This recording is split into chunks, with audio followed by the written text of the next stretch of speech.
the same places we did profiles right? So those within a day. Yeah, wow. Oh, that's cool. It's fantastic. So, good luck. That's under the head of time. All right, guys. So we get into this the zone of baby dunes, these Corpus dunes, and we can go in there and explore them a little bit. But you notice that as soon as you get a little bit of vegetation, it works to slow down the wind, right? And so this material is being transported in from the southeast up towards the northwest. It's coming from that way towards us, right? It gets stopped, and so this is a great place to take the class or people and try to look at flow, flows, shadows, things like that. Look at directional structures, look at aeolian features. So if you want, we can dig into some, not too much, but dig into some of these, like on the backside, and look at the tails and such. So Are you saying Compass or Corpus? Corpus. Corpus. I'm saying Corpus. C-O-P-P-I-C-E.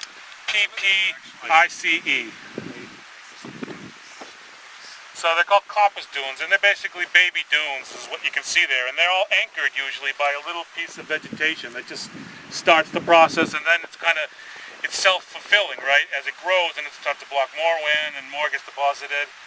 Unless we take four-wheelers in here and, spin around, which is also fun too, but then that disturbs some of the vegetation. Yeah, the problem is, so there's been some attempts, and you'll see right back there, there's a fence line that tries to keep people from going right through the path and such. But, I mean, it's hard, it's also a natural resource that people like to come and use. So it's a balance, it's our wonderful front line of defense.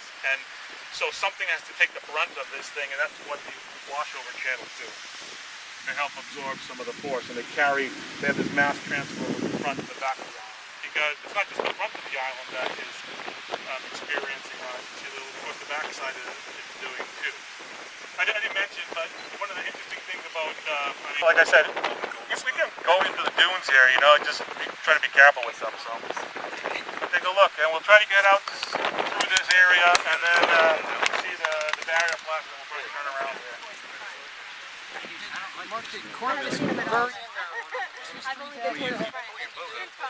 Positive or negative? I didn't know. There was a lot of years they collected it, supposedly brought them out. They still do it. Do they? Yeah. So this is a great laboratory, hands-on lab when you want to help display mass movement for students, Dig, huh?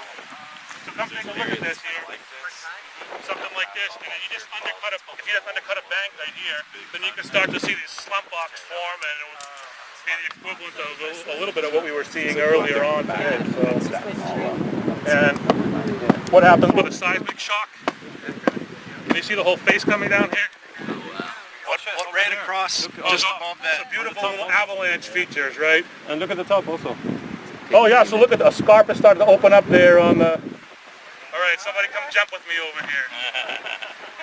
Who wants to jump? This is Here we go. Hold my beard. This is my super thing. Don't spill the beer. This is some mass movement in action, hopefully. We're going to jump. Get out there, A heavyweight to represent. He hasn't even had a beer yet. Look at this guy. There goes right there. 5.5 Richter. Really? So I got to regrade it. That's a lot of work. I was so tempted, but they look so intense, like they have to... Steep backside. No, they're not common. Yeah, they're always Yeah. steep on the backside. Many areas would experience a good tide every day, twice per day or once per day. And we don't have we just have a very microtidal situation here. So what really lifts the water up and makes it higher lower is All the way up to the dune line to get out into the water to surf. Hiking through. It's really eerie to be in a parking lot. are you going to the back side of the island or the front side? Over at Bob Hall. Oh, okay. Park behind the dunes. Are you seeing any stratification? Ideally, what would happen is Water in there. Maybe let it sit a little longer. I'm scared to go down there and Glass.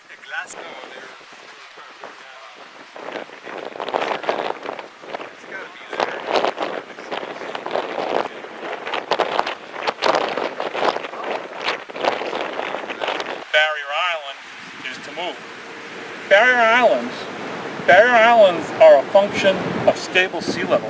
You don't have barrier islands when the sea is rapidly transgressing or regressing. They can't form. These have to have a relatively stable sea level. So the barrier islands that we see along the Gulf Coast here are a feature of the Holocene, right? After sea level kind of stabilized and wasn't ramping up or falling very quickly, that's when these things started to form. And their whole job, the only thing that they try to do is keep up with sea level, and that means that they have to usually move and migrate. And what's that process that you hear about all the time is an underground. They have barrier island rollover, right? And so parts of the system out there on the ocean side are, carried over the top of the island towards the back of the island. And this process keeps happening, repeating like a tank tread, right? So that's great when the island can do that. But if we put a house down and you need to pay big money to have a house there, then that's a problem because you don't want the barrier island moving at all. So that's really just trying to strike this balance here. Because the other important thing that these features serve for is that it's our frontline defense. A frontline defense against storm surge and storm tides. All those people that are on Ocean Drive and around Corpus Christi Bay are saying their prayers and saying thanks for having this oceanside barrier here that keeps out, what could be tremendous waves. Imagine basically a funnel just focusing waves back there. So this is one of these ecosystem services that a barrier island provides, that provides protection.